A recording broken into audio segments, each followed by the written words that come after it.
Mesdames et messieurs, bienvenue à Laval et compagnie. Mon nom est Laurence Coutu-Paquin. Et moi, Amélie Paul. Cette semaine, on vous fait découvrir une gamme de produits pour la peau 100% bio et 100% québécoise. On parle de l'organisme lavallois Club Jacobi. C'est le début des travaux de la deuxième phase du projet Marquise. Nos caméras se sont rendues sur place. Et on vous invite à l'un des plus gros tournois de hockey novice de la province. On découvre une nouvelle boutique conseil maternité et bébé et on s'envoie en l'air avec le nouveau simulateur de vol Aerosim Experience. Jean-Jacques Lapierre nous fait découvrir l'artiste Gianpaolo Sassano et notre critique cinéma nous dit si le film Immortel connaîtra une deuxième vie en DVD. L'édition de la semaine du 6 décembre 2015 de votre magazine Laval et compagnie commence à l'instant.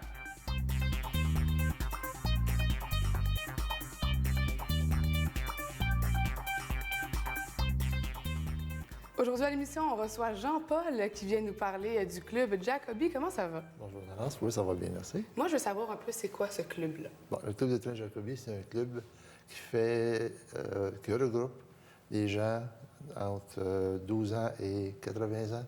OK, c'est vraiment pour tout le monde. Tout le monde. OK. Pour bâtir un réseau de trains électriques. Donc, OK. les trains, les rails, les décorations. Et puis, faire la promotion du train comme étant un hobby pour les gens de tout âge, de toutes conditions. Puis comment on fait pour promouvoir justement ce club? Exemple, on va à la polyvalente Georges Vanier 2 fois par année, printemps et l'automne. Et à la polyvalente Georges Vanier, c'est une grande exposition de modélisme en général, pas seulement du ferroviaire. Il y a des avions, des drones, toutes sortes de choses. Et les profits de... Nous, on en profite pour faire du recrutement, montrer les trains et ça fait œuvre utile parce que les profits de tout ça vont pour les scouts de Laval. OK. Mais puis moi, je veux savoir par contre, parce que là, bon, vous me dites qu'il y a autant des personnes de, c'est quoi, 11 ans? Un membre de 11 ans, oui. 11 ans, jusqu'à des personnes de 80 ans. Oui. C'est quoi la différence d'implication de... Parce qu'on s'entend, la personne qui a 11 ans va peut-être pas s'impliquer de la même manière que la personne de 80 ans. Non, la personne de 11 ans, c'est comme moi quand j'étais plus jeune. Moi, j'ai eu mon premier train, j'avais 7 ans. Et puis, j'ai toujours aimé rouler mon train. Fait que le petit jeune de 11 ans, lui, c'est à peu près comme moi quand j'étais jeune. Puis après ça, il va gagner sa vie, il lâche les trains. Puis quand il est rendu à sa pension, il cherche un hobby. Et puis, il revient, il dit « Ah, les trains électriques, j'aimais ça. » Puis il revient au train, puis il devient membre du club. Puis moi, j'ai vu que vous avez eu des portes ouvertes. Oui, en fin de semaine dernière. C'était quoi ces portes ouvertes-là? Est-ce que vous avez réussi à faire du recrutement et tout? On a 2 membres qu'on a réussi à recruter, oui. Mais essentiellement, on invite notre parenté, nos amis et des connaissances, puis on essaie de ratisser le plus large possible avec de la publicité pour amener les gens chez nous, pour leur montrer qu'est-ce qu'on fait. OK. Puis comment on fait ça pour...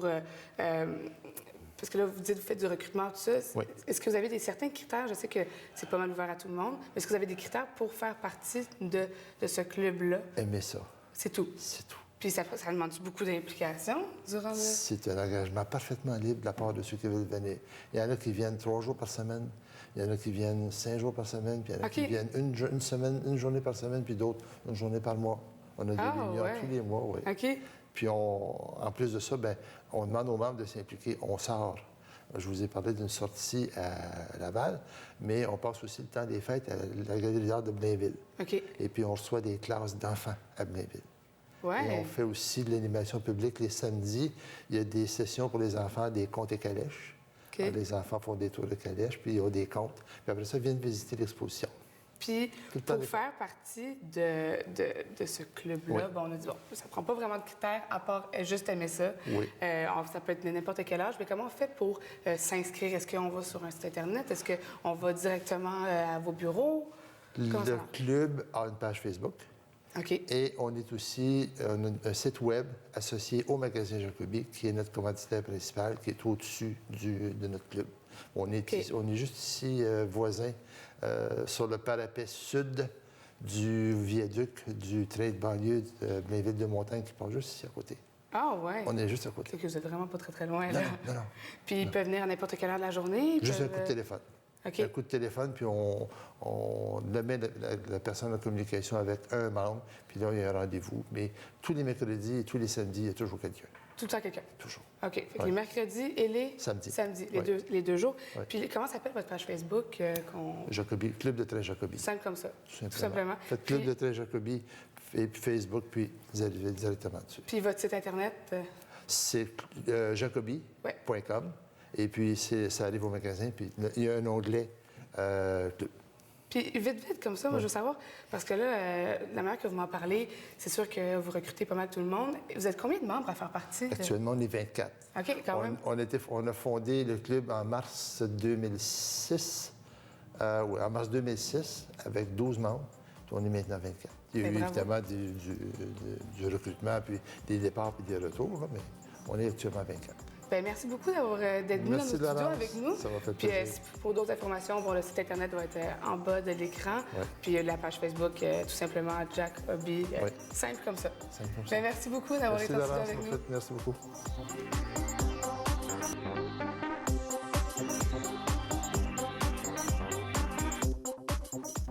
Concept Myriade est une entreprise 100% lavalloise qui a créé sa propre gamme de produits pour la peau à base biologique. On reçoit la fondatrice, Sandra Després. Bonjour, Sandra. Bonjour. C'est un honneur de te recevoir. Bien, merci.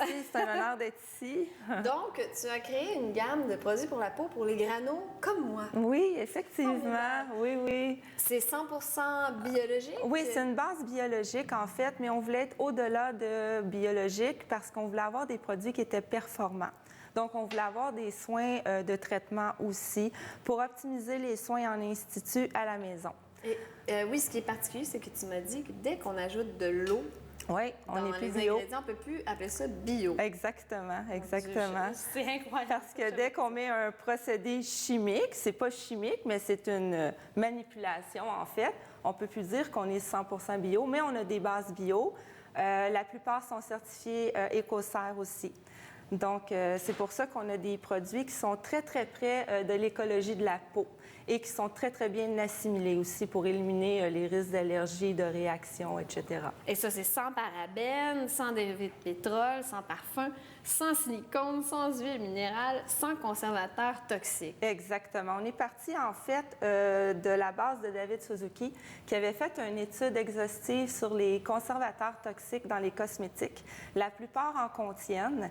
Et on a regardé cette liste-là attentivement, puis on a décidé d'enlever tous ces ingrédients-là à base qu'il y avait dans les cosmétiques, en fait, pour mettre la ligne Concept Myriade le plus pure possible. En fait, je suis partie un peu avec mon expérience personnelle parce que moi-même, étant réactive à plein de choses, j'utilisais des produits, puis j'allais souvent dans du haut de gamme et je me demandais pourquoi je réagis, ça me pique, je suis rouge, je suis enflée. Il y avait beaucoup de parfums. Et je me suis rendu compte avec un dermatologue une journée que j'étais allergique vraiment aux conservateurs dans les produits. Donc, de là, j'ai commencé à faire des études, des recherches un petit peu plus poussées sur Internet et je suis tombée sur cette liste de David Suzuki. Puis on a commencé à essayer des produits qu'on ne contenait pas et ma peau ne réagissait plus. Donc, c'est là que j'ai eu ma réponse. Mais tu devais déjà avoir la fibre entrepreneur. C'est pas tout le monde qui décide comme ça. Tiens, non, je vais partir ma gamme de produits pour la peau. Bien, je dis toujours au monde, c'est une bulle qui a passé. Ah, OK. Quand Bonne bulle, bon moment. Quand on sait qu'est-ce que c'est, après, on se dit, j'ai-tu fait le bon move ou des choses comme ça? Mais en fait, je ne le regrette pas du tout. Mais je travaillais dans les instituts, je suis moi-même en esthétique depuis plus de 20 ans.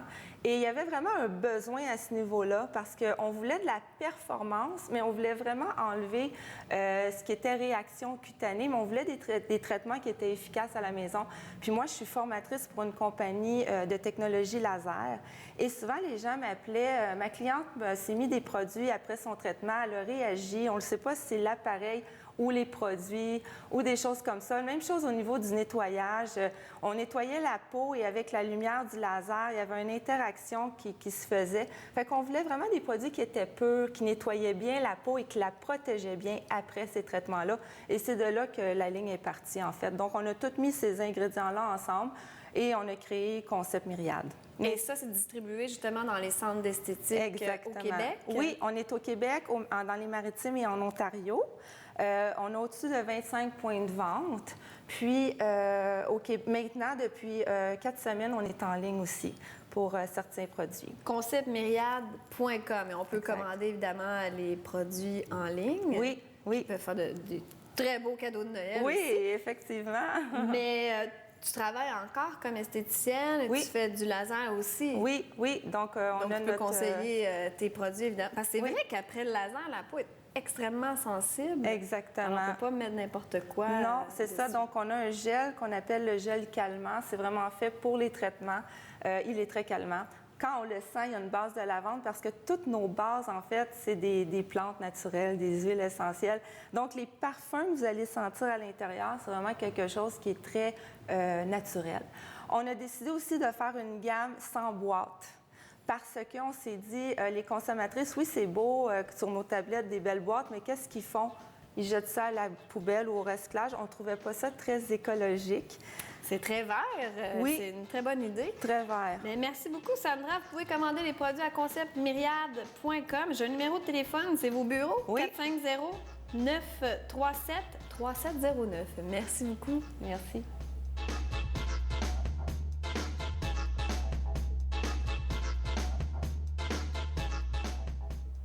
Pour certains, des fois, la maternité, ça peut faire peur quand on n'est pas bien préparé. C'est pour ça qu'on reçoit Nathalie aujourd'hui qui nous parle de sa boutique Conseil Douce Maman. Ça va bien? Ça va bien, merci. Moi, je veux savoir, ça va très bien, merci. Je veux savoir, c'est quoi le concept de votre boutique? Bien d'abord, Douce Maman, c'est une boutique conseil avec une belle offre au niveau des vêtements de maternité, des sous-vêtements également, maternité et allaitement. On a une série de conférences, d'ateliers conférences offertes aux futurs et nouveaux parents. On a aussi une magnifique offre au niveau des produits pour bébés, écologiques, le portage, des produits naturels. C'est fou, c'est gros. On retrouve vraiment de tout. C'est rare dans une boutique. On peut retrouver, c'est souvent, on va magasiner pour des vêtements de maternité. Bien, il n'y a que des vêtements ou il n'y a pas des produits pour bébés, puis il n'y a pas non plus des conférences puis, qui se donnent non plus. Fait que c'est vraiment intéressant de savoir que c'est un amalgame de tout ça réuni ensemble. Puis c'est sûr que quand on est enceinte, bon, on veut être cute, hein, parce que là, on prend du poids, la bedaine, c'est beau, c'est super beau une femme enceinte, mais le corps change, puis c'est difficile des fois pour une femme de l'accepter. Donc, on veut être un petit peu plus coquette. Est-ce qu'on retrouve des vêtements très fashion dans votre boutique? Exactement. Ça fait plus de 20 ans qu'on travaille notre offre au niveau des vêtements de maternité. 20 ans, quand même. Oui, afin d'offrir vraiment aux femmes le moyen d'être confortable, d'avoir plusieurs ajustements au niveau des vêtements, d'être au goût du jour, d'avoir un look jeune et actuel. Tout ça à un prix vraiment abordable. C'est Un vrai. excellent rapport qualité-prix. Puis c'est vrai parce que la mode change tellement souvent qu'enceinte aussi, on veut rester à la mode. Tu sais, Oui. J'imagine que vous avez, je sais pas, je dis ça comme ça, un jeans, mais plus confortable, parce qu'enceinte, on veut être confortable. Pas juste enceinte, on veut toujours être confortable, mais surtout enceinte, on veut se donner le maximum. Votre boutique est située où? Parce que je sais que vous avez tout ça ensemble, votre boutique, votre siège social aussi, qui Oui. sont tout à côté. Oui, on est au 2000 boulevard Le Corbusier à Laval. Ça, c'est à 800 mètres du Carrefour Laval. Alors, OK. on a un espace, là, la boutique Douce Maman Laval, qui est notre plus grande boutique Douce Maman au Québec. On a installé nos bureaux, notre siège social et notre entrepôt au même endroit en mai dernier. OK. Puis moi, je veux savoir, parce que là, vous donnez des conférences sur... je sais qu'il y en a qui sont gratuites, d'autres non. Vous donnez des conférences sur tout en général, ce qu'il faut savoir sur la maternité, les mille et un trucs. Mais on aborde différents sujets. C'est certain, on va aborder des sujets qui nous touchent dans notre mission d'entreprise, dont sur l'allaitement et les tire-laits, le portage, comment bien choisir un porte-bébé. On va orienter les mamans vers des choix écologiques au niveau des couches, au niveau des produits naturels. On va aussi offrir du yoga prénatal, des cours de la gestion de la douleur, par exemple, au niveau de la préparation à l'accouchement. Donc, on a une belle panoplie de cours qui vont toucher la période prénatale et aussi des cours dont le développement du goût. Lorsque le bébé a environ 6 mois, on commence à introduire les solides. On a aussi des cours sur le langage des signes pour bébé, donc pour apprendre à bien communiquer avec le bébé. Donc, tout ça, ces ateliers conférences-là, je pense qu'on est très fiers de notre offre. Oui, c'est clair, ça peut que aider. Oui. Puis, comment on fait pour s'inscrire à ces cours-là? Est-ce qu'on va sur un site Internet et on s'inscrit? Est-ce que c'est ça? Est-ce qu'il y a un certain, je veux pas dire un âge en particulier où on peut, j'imagine que vous accueillez vraiment tout le monde, bien, tout de suite, Oui, bien ceux qui sont sûr. enceintes, là. Oui, bien Mais comment on fait pour s'inscrire? Est-ce qu'il y a différentes classes où on peut inscrire notre Oui, nom? bien, les classes sont en rotation à chaque mois, donc les gens n'ont qu'à téléphoner à la boutique de Laval. Toutes nos coordonnées sont sur notre site web au www.doucemaman.com ou sur le Facebook de Douce Maman Laval. OK. Alors, notre horaire est toujours affiché et les gens n'ont qu'à téléphoner pour s'inscrire. Puis est-ce que c'est des cours qui sont à chaque semaine, à chaque mois? Oui, ils sont en rotation OK. à chaque mois. Puis Oui. j'imagine que les conférences aussi, là, tout ce qui est, je veux dire, cours de yoga et tout ça, c'est à chaque Oui, en rotation. ça revient tout Les le temps conférences à aussi. différentes plages horaires pour satisfaire le plus de clientes possible. Bien, merci énormément d'être venu ici. Ça au me fait studio. un grand plaisir. Puis à la prochaine. J'espère que quand je serai enceinte, j'irai vous Ah, voir. ça me fera plaisir de vous accueillir. Merci, c'est gentil. Bienvenue.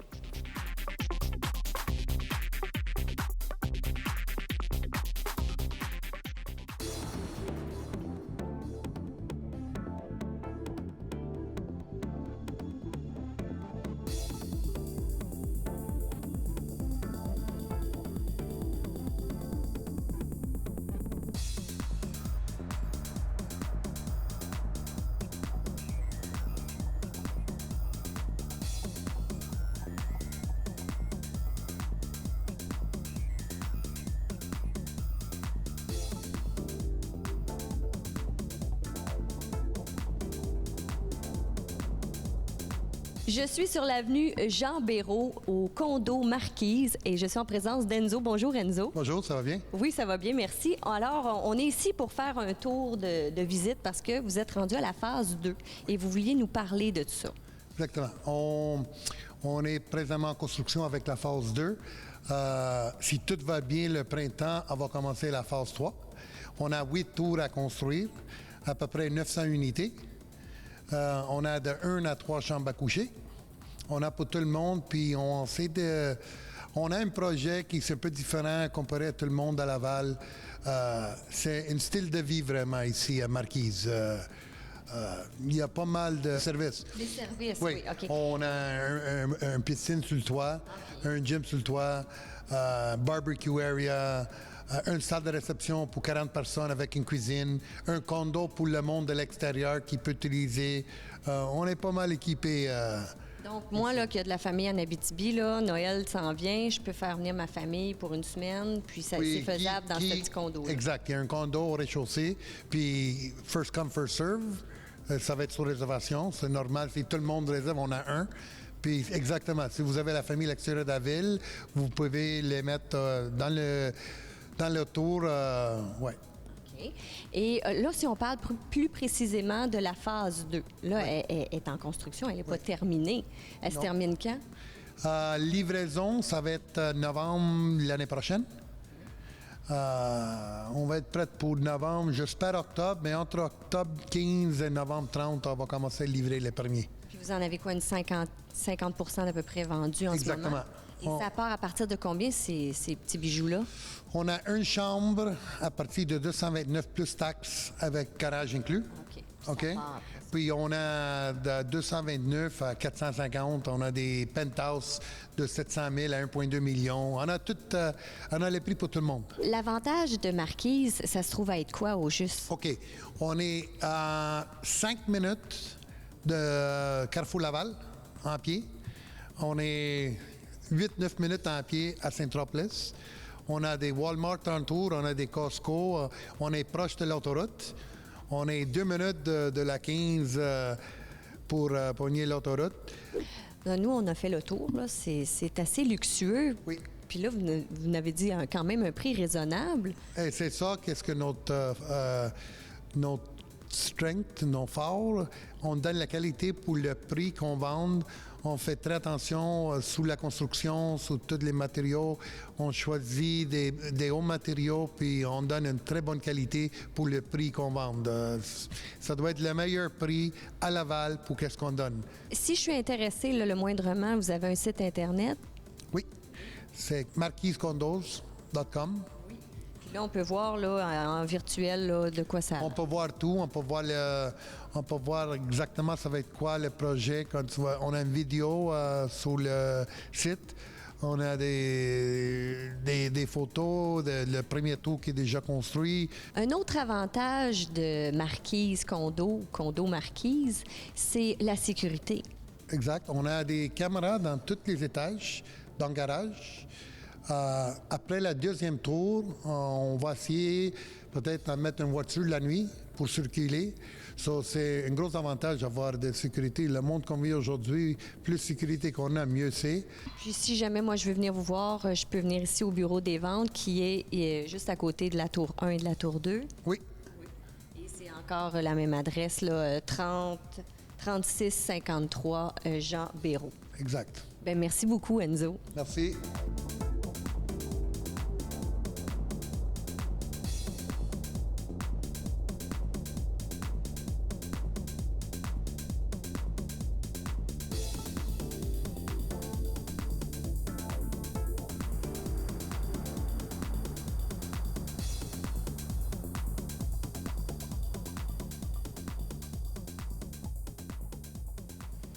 Aujourd'hui à l'émission, on reçoit Christian et Dominique qui viennent nous parler de l'association de hockey Delta. Ça va bien? Ça va bien, toi? Moi, je veux savoir un peu, c'est quoi cette association-là?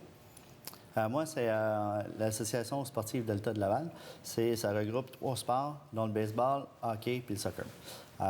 Donc, on a 4000 jeunes qui est regroupés. Ça, c'est fou. C'est tellement gros. Exact. J'en reviens encore pas. 4000? Exact. Qui jouent au soccer, baseball puis hockey. Donc, c'est énorme. Exact. Puis je veux savoir un peu vos fonctions, vous, dans cette association-là. Moi, je suis président du conseil d'administration. OK. Puis Dominique. Bien, moi, je suis président d'honneur. J'ai été invité comme président d'honneur. Très fier de pouvoir participer à l'événement. J'imagine. Un très grand honneur. Puis, bon, là, c'est genre le plus gros tournoi. Parlez-moi un peu de ce tournoi-là. OK. Dans le fond, c'est un tournoi qui est au niveau du novice. C'est le plus gros au Québec, puis qui regroupe 80 équipes pour 1000 jeunes, 140 parties sur 2 semaines. Vraiment intense. C'est du hockey, hockey, hockey. Puis, mais les 80 équipes, là, vous les prenez comme vous les prenez de où, ces équipes-là? 80, c'est beaucoup, là. Exact. Ça vient partout au Québec, Saint-Jean-sur-Richelieu, Valleyfield, tout ça. Puis c'est déjà cédulé, c'est déjà tout complet à partir du mois de septembre, octobre. Fait que est-ce que c'est vous qui allez chercher les équipes ou c'est les équipes qui s'inscrivent? Qui s'inscrivent. Puis est-ce qu'il y a certains critères? Est-ce que toutes les équipes peuvent en faire? Bien, j'imagine qu'il y en a peut-être plus que ça, mais... Il faut qu'ils soient dans la catégorie novice A, B ou C. OK. Simplement. OK. Puis là, je sais que cette association-là, vous avez des équipes. Ça va de quel âge à quel âge à peu près? C'est-tu... Pour le tournoi? Oui, pour le tournoi. C'est 7 ans, 8 ans. C'est leur premier tournoi. Donc, on essaie de rendre ça mémorable pour eux, créer des souvenirs qu'ils n'oublieront pas jamais puis qui vont mettre ça dans leur bagage de vie. C'est clair. Donc, c'est ça. Mais de 6-7 ans, je veux dire, il ne doit pas en avoir tant que ça, des équipes de hockey de 6-7 ans. Tu sais, comme des petits enfants qui commencent à patiner. Il me semble qu'ils... Bien, je sais pas, il y en a peut-être plus que je pense, là, mais... Pas mal plus. Oui? Oui, exact. Est-ce que des fois... OK. Est-ce que des fois, vous avez à couper puis dire on peut pas vous prendre pour le tournoi? Ça arrive fréquemment. Parce que la popularité du tournoi est vraiment grande. Donc, c'est un tournoi où tout le monde veut participer. Donc, ça fait en sorte qu'on est obligé d'en refuser, malheureusement. Ah, c'est clair. Pour eux. Ce sera peut-être pour l'année prochaine d'après. Mais ils ne savent pas. Ils ne savent pas. OK, ils ne savent pas. C'est bon, ça. Ben, tant mieux s'ils ne savent pas. Au moins, on leur fait pas trop mal. Exact. Puis, moi, je veux savoir aussi, je sais que c'est le 12 décembre, le tournoi. C'est, excusez, je vous reprends, c'est du 11 décembre. Du 11 décembre. Au 27 décembre. 11 décembre au 27 décembre. La partie inaugurale, c'est le 12 décembre. Le 12 décembre, OK. Exact. Puis, comment ça se passe? C'est combien de tournois par jour? C'est combien de... Ça dure quand même sur 2 semaines. Exactement. C'est-tu comme en rafale puis on n'arrête pas? C'est... 1000 personnes, ça fait du monde là, à passer. Exact. Ça commence le 11 décembre. Évidemment, c'est en soirée. Ça commence à 5 h jusqu'à 21 h. Pas trop tard parce que c'est des jeunes.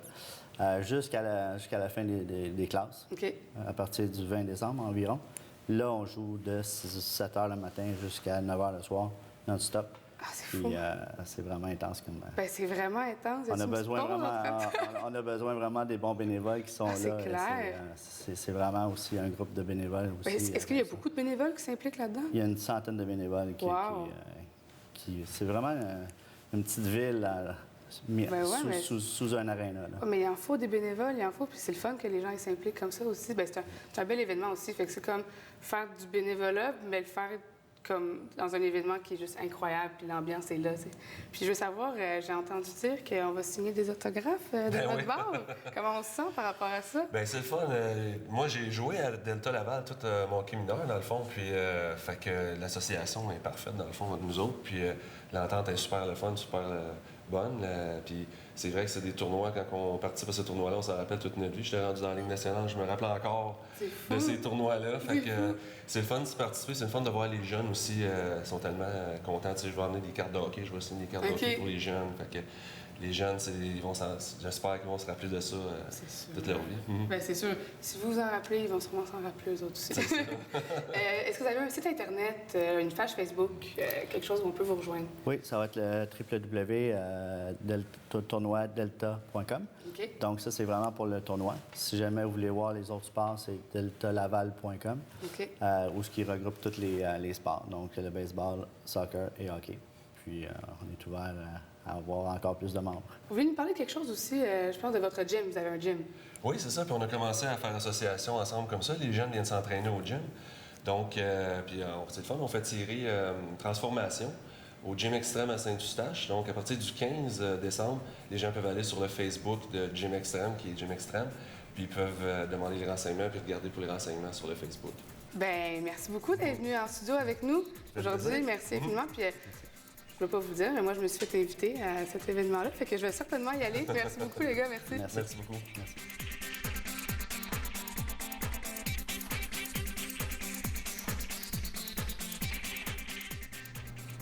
On reçoit Pierre-Loup, le grand fondateur de Aerosim Expérience. Bonjour, ça va bien? Bonjour, très bien, et vous? Très bien, merci. Moi, je veux savoir un peu, moi, je sais c'est quoi, mais je veux savoir en quoi ça consiste Aerosim Expérience. Aerosim Expérience, en fait, on a un simulateur de vol à 2 grades professionnels qui, normalement, est réservé à l'entraînement des pilotes de ligne, qui est maintenant ouvert au grand public. Donc, en fait, on a accès à un simulateur qui est normalement réservé vraiment aux pilotes professionnels, qui maintenant est ouvert à tout le monde. Fait que c'est un simulateur de Boeing 737. Wow. Donc, tout le monde peut venir. Peu importe les connaissances qu'on a, on peut ne pas avoir du tout de connaissances en aéronautique. On va être pris en charge par un instructeur qui, lui, est un pilote professionnel. Puis on va avoir accès à ce simulateur qui, normalement, est réservé vraiment aux professionnels. Fait que c'est très réaliste. On a vraiment l'impression d'être dans un simulateur. Le cockpit est exactement le même. Fait que c'est vraiment ouvert à tout le monde à partir de 13 ans. Il n'y a pas de limite d'âge. C'est 13 ans, parce que quand on est trop plus jeune... non. Plus petit, le problème, c'est qu'on ne va pas être assez grand pour voir ce qui se passe. Et puis, ça reste un simulateur professionnel, donc ça demande aussi un peu d'attention. Ça fait qu'on a limité l'âge à 13 ans. C'est comme le minimum. On a des enfants plus jeunes qui viennent. On s'adapte. Parce qu'il y a aussi des enfants qui sont passionnés à 10-11 ans. C'est sûr. Qui connaissent par cœur le simulateur. Là, déjà, c'est impressionnant. Fait que eux, on va s'adapter. On va vraiment on va leur rajouter des coussins sur les sièges, puis on va les aider à manipuler les commandes. Ben, au moins, on s'ajuste. Hein? C'est ça, exactement. Puis je veux savoir, vous êtes situé où, vous? Donc, on est situé au bord de la 440, en fait, vraiment au niveau de la voie de service de la 440 ouest. Donc, pas très loin du croisement de la 15 et de la 440. C'est à 5 minutes du carrefour Laval. Puis est-ce qu'il faut un certain... Ben, j'imagine qu'il faut un genre d'équipement là, quand on simule quelque chose. On a deux nouveaux simulateurs qui viennent d'arriver chez nous, là, des simulateurs d'avions de chasse F-16. Là, effectivement, on a l'équipement. On va pouvoir s'habiller en vrai pilote de chasse avec toute la tenue, le casque, la tenue de pilote de chasse. On va partir d'ailleurs en briefing avec l'instructeur qui est lui-même habillé en tenue de pilote. Là. Oui, puis les instructeurs ont des backgrounds.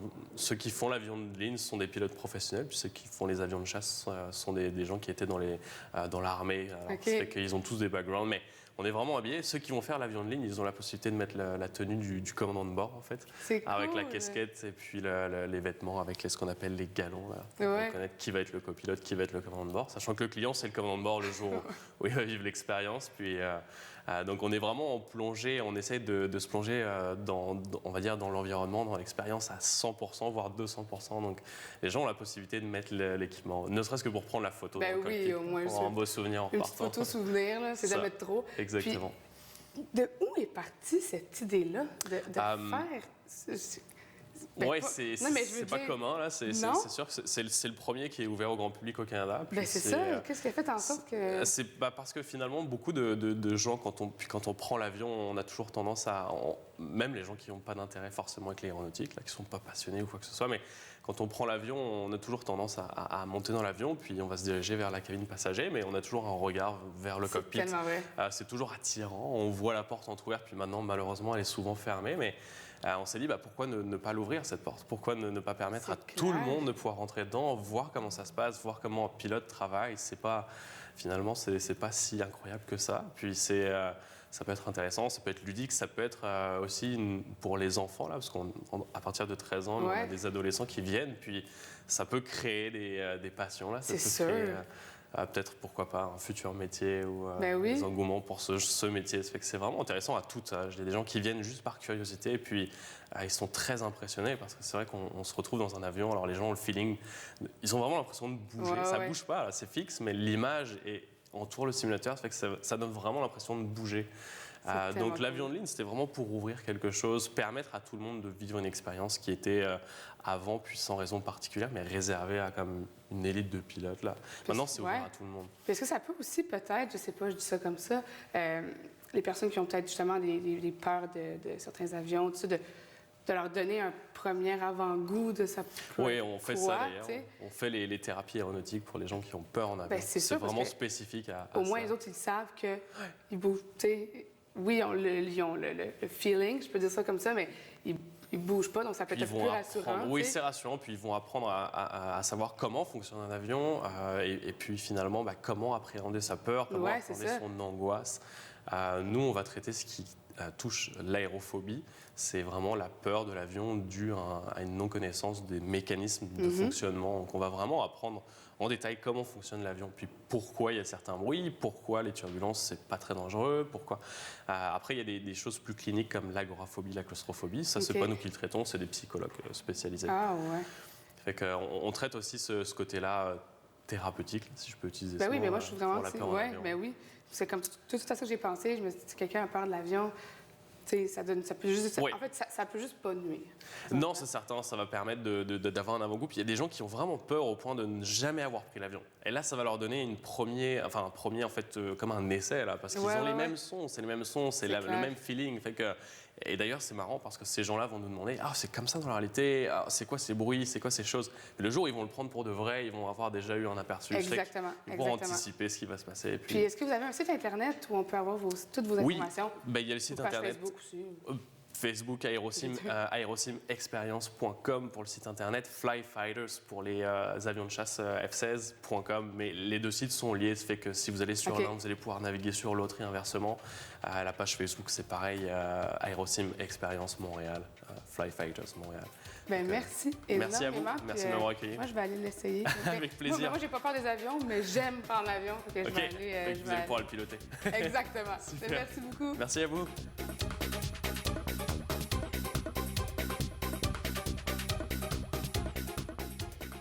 Laval compte dans ses rangs des artistes très talentueux. Aujourd'hui, j'ai le plaisir d'accueillir M. Giampaolo Sassano. Ça fait plaisir de vous accueillir, M. Sassano. Merci, M. Lapierre. Vous êtes très gentil et je suis votre transmission avec beaucoup d'intérêt. C'est toujours intéressant et je vous remercie encore. Vous avez beaucoup de goût, M. Sassano. Merci. M. Sassano, parlez-moi de vous. Quel est votre cheminement? Comment êtes-vous arrivé à faire de la peinture? J'ai fait de la peinture pourquoi j'ai la passion pour la peinture. Je suis très intéressé à l'art. Naturellement, je connais d'autres domaines comme les sciences naturelles et l'archéologie. Et j'ai toujours cherché de m'intéresser de l'art grec, de l'art rinascimental italien. D'accord, mais vous faites de la peinture depuis très tôt. Vous avez commencé très tôt. Non. J'ai commencé quand j'étais jeune. Oui, Oui, à ça. 8 ans. À 8 ans? À 8 ans, j'ai fait déjà des tableaux qui sont à l'Italie maintenant et qui sont, je pense, magnifiques pour moi, naturellement. Alors, votre famille, je crois, que faisait de la peinture aussi, votre Oui, père c'est aussi. ça. Mon père faisait la peinture, ma mère faisait la peinture, mon oncle, mes cousins.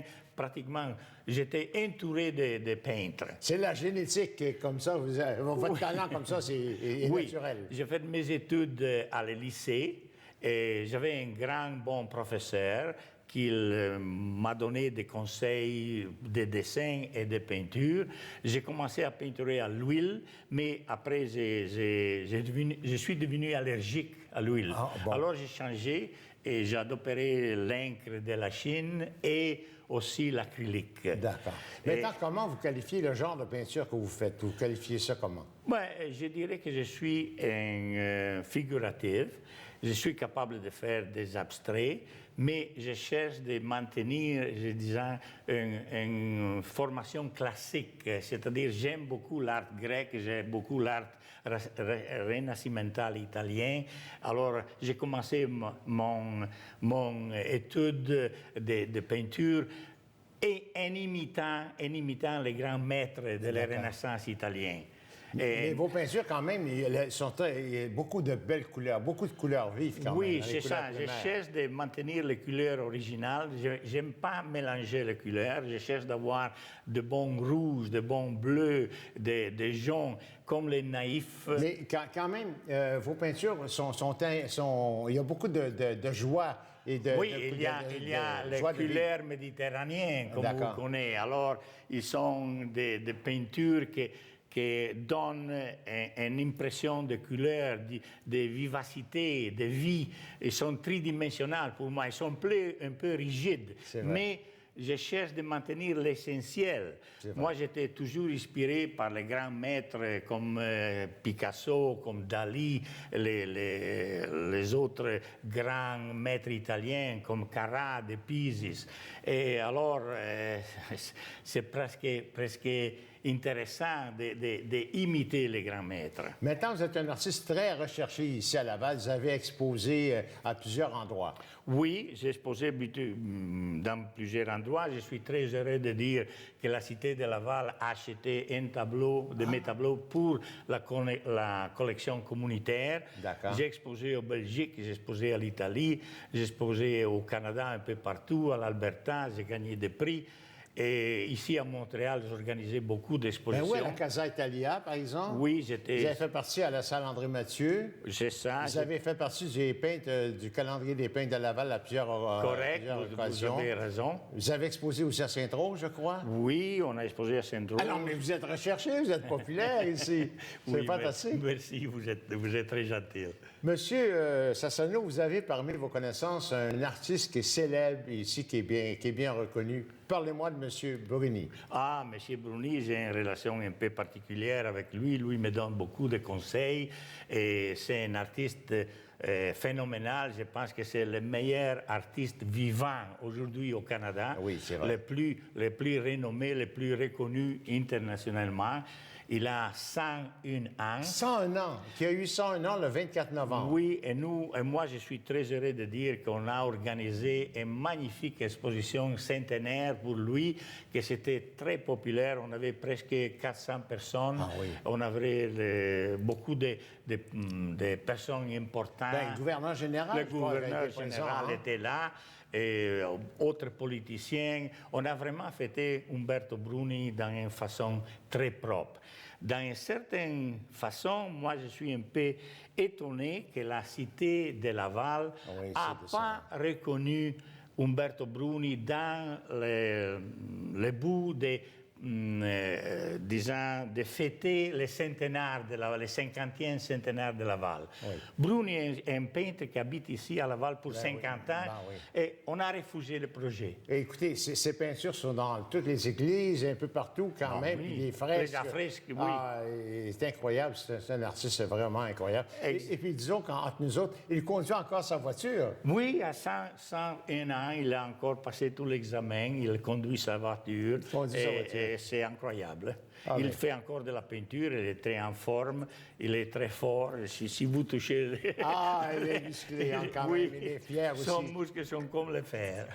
Monsieur Sassano, c'était un grand plaisir de vous accueillir. Alors, nous aurons le plaisir de recommencer une entrevue, sûrement pour le plaisir de nos auditeurs. Comme toujours, vous êtes très, très gentil, monsieur Lapierre, je vous remercie. Merci, au plaisir.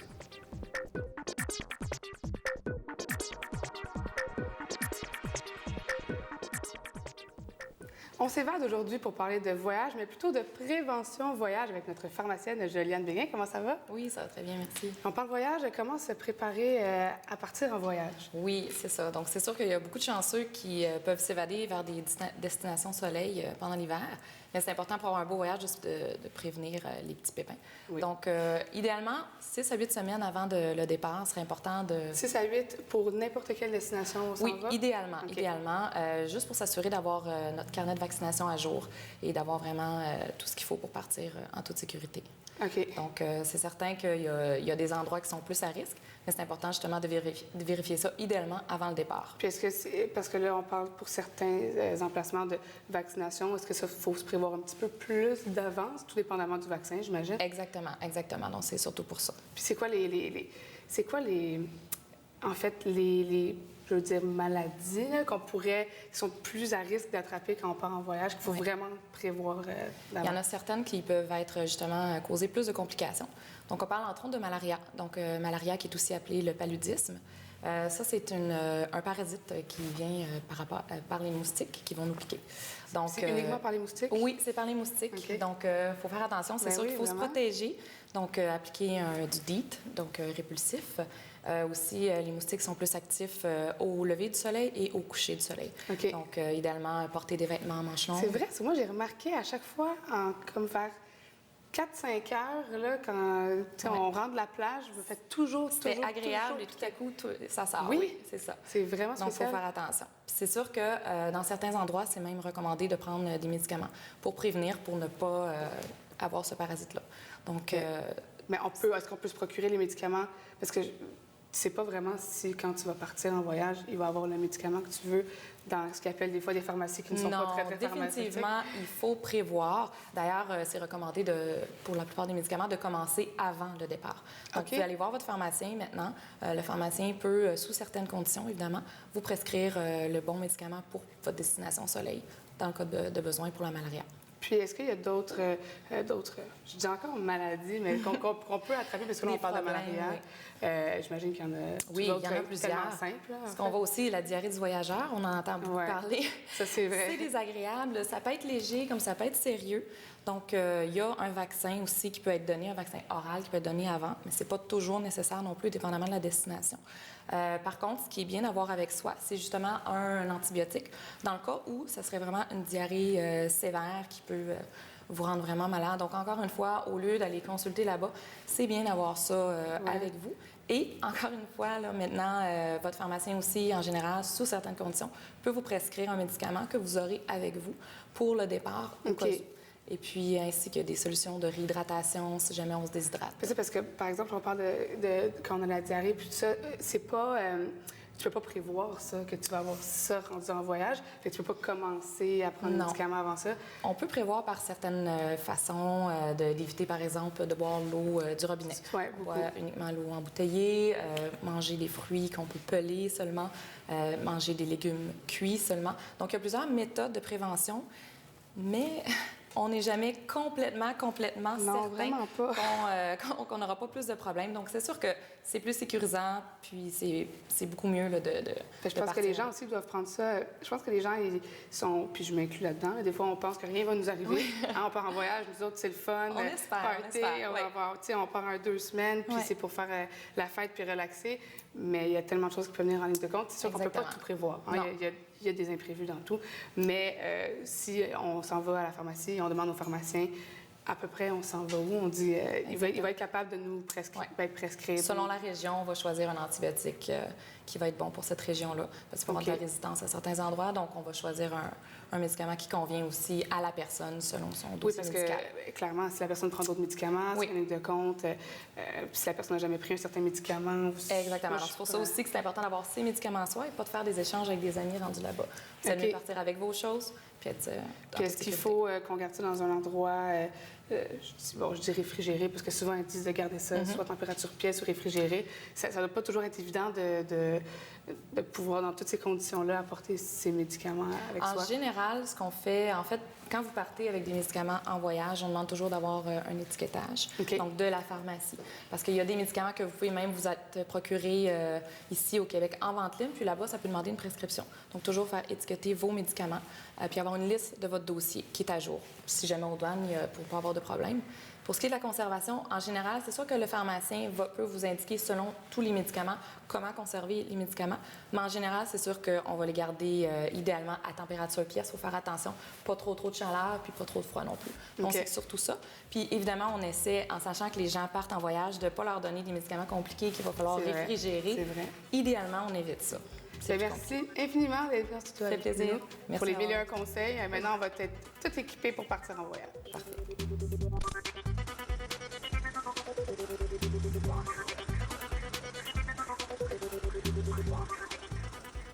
Le thriller de science-fiction Immortel avec le beau et sexy Ryan Reynolds est sorti en juillet dernier et a été un échec critique et commercial. Est-ce que sa sortie en DVD pourra lui donner une seconde vie? C'est ce qu'on va voir avec Nicolas Vincent Poirier. Bonjour, Nicolas. Salut. Alors, oui, ça a été un échec commercial. Je pense que ça a fait 22 millions. C'est ça, avec un budget de 26. C'est pas la fin du monde. Hein? Si on compare avec il y a quelques années, il y a toutes sortes de films qui sont sortis depuis les dernières années qui sont des énormes flops commerciaux on parle d'une centaine de millions de pertes. Celui-là, écoute, 4 millions. Il n'y a rien là. C'est pas un film qui a dû coûter extrêmement cher au niveau de la publicité, de la distribution. D'ailleurs, tu n'en as pas vraiment entendu parler. Puis jamais. Moi non plus. Pourtant, je trouve que ça a l'air excellent. J'ai été voir la bande-annonce pour faire la chronique et puis j'ai trouvé ça super bon. Mais la bande-annonce, évidemment. Moi, là aussi, la bande-annonce m'avait accroché au départ. Et dans le fond, c'est un film de science-fiction et ça raconte l'histoire d'un riche homme d'affaires dans le milieu immobilier. Et ici, qui est en train de mourir, il lui reste plus beaucoup de temps. Et là, il y a comme une nouvelle technique médicale, c'est qu'on transfère son esprit dans un nouveau corps, un corps cloné. Et là, au début, il ne sait pas s'il veut le faire. Puis les 10-15 premières minutes du film, on voit vraiment comme la vie de cette personne-là qui est interprétée par Ben Kingsley, qui est excellent dans son rôle d'à peu près, on le voit peut-être pendant à peu près 5-6 minutes, là, en tout. On ne le voit pas très, très longtemps, mais il est très bon. Puis au début, il est dans un dîner d'affaires et puis comme il rejette un deal qui pourrait lui rapporter 200 millions, parce que, 200 millions, dans le fond, c'est pas tant d'argent que ça. Ça montre un peu une idée de la richesse de cette personne-là. Après ça, on entre dans son appartement, puis c'est tellement luxueux qu'à la limite, c'en est presque de mauvais goût. Mais à un moment donné, on se rend compte après ça que, en faisant des petites recherches, que ça a été tourné dans l'appartement de Donald Trump. Puis Donald Trump, à la base, c'est quand même tout un personnage, et que ça représente bien sa personnalité, disons. Et finalement, l'homme d'affaires va aller à travers ça, va changer de corps, et qui va aller dans un corps plus jeune. Et l'acteur, là, c'est Ryan Reynolds. Sexy. Mais là, le problème, c'est qu'à un moment donné, il commence à avoir des flashbacks de la guerre. Et là, il commence à se poser des questions. Est-ce que c'est vraiment un nouveau corps cloné ou est-ce que peut-être, tu sais... J'en dirai pas plus là-dessus parce que, ça serait quand même trop en dire sur le film parce que, il n'y a pas tant de choses, il n'y a pas tant d'informations que ça au niveau de l'histoire. Ça a été le fun d'une histoire plus détaillée, avec plus de trucs. Dans ce cas-ci, on retombe dans une espèce de scénario classique où le héros se rend compte de ce qui se passe vraiment, les méchants lui courent après, puis c'est à peu près la même chose. Est-ce qu'au moins c'est bien expliqué pourquoi le corps était disponible là, à habiter? C'est un corps qui n'est pas tout à fait mort, j'imagine qu'il n'est pas mort. Le corps de Ryan Reynolds? Non, c'est sûr, mais la question qui se pose, c'est est-ce que c'est Est-ce que c'est pas un clone? Est-ce que c'est quelqu'un qui a été qu'on l'a carrément kidnappé? Est-ce que c'est une personne qui a été volontaire puis que bon, il a fait ça pour l'argent? On le sait pas. C'est ce qu'on découvre pendant le film. C'est un bon divertissement, très honnête. Franchement, le fait que bon, les critiques disent que c'est extrêmement mauvais parce que ça n'a pas une bonne cote d'appréciation. Moi, j'ai trouvé ça très honnête. C'est un très bon divertissement. On retourne vers la formule classique, évidemment. C'est quand même un budget d'une 20aine de millions. Il y a Ryan Reynolds. Il faut montrer quelque chose d'un petit peu classique. C'est un petit peu... Je ne sais pas si tu te rappelles, en 92, il y a un film qui s'appelle Free Jack, qui est sorti avec Emilio Estevez. Puis, bon, la base est à peu près la même, sauf que c'est des gens, c'est des riches du futur qui allaient chercher des corps de personnes qui venaient tout juste de mourir, mais du passé. Donc, le concept était bon aussi, mais on retombait dans un film d'action un petit peu classique.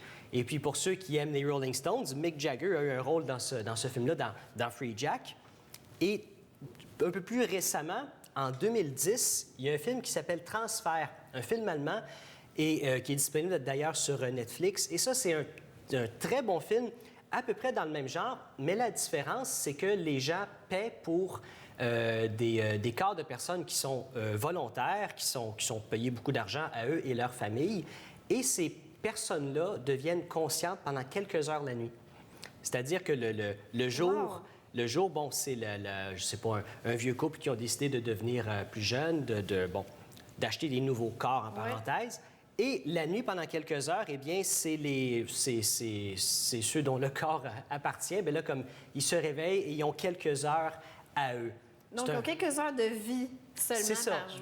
De conscience. Ça, c'est un film allemand, tu dis? C'est un film avec des sous-titres? Ou... Oui, avec des sous-titres, parce que je parle pas allemand. Non, mais peut-être ça aurait pu être en anglais, je sais pas. Non, c'est sous-titré en anglais. C'est un très bon film, mais quand même, ce film-là, Selfless, c'est un très bon divertissement. Oui, le film va rentrer dans son argent, c'est sûr. Là, à 4 millions de pertes, on peut même pas dire que c'est un gros flop. Là. Apparemment aussi que c'est un film qui amène des réflexions. Et j'ai aussi lu dans les critiques que c'était un film, dans les critiques négatives, qu'il n'y avait pas assez d'action et pas assez de poursuites de voitures. Alors, c'est un film parfait pour moi. Mais merci beaucoup, Nicolas.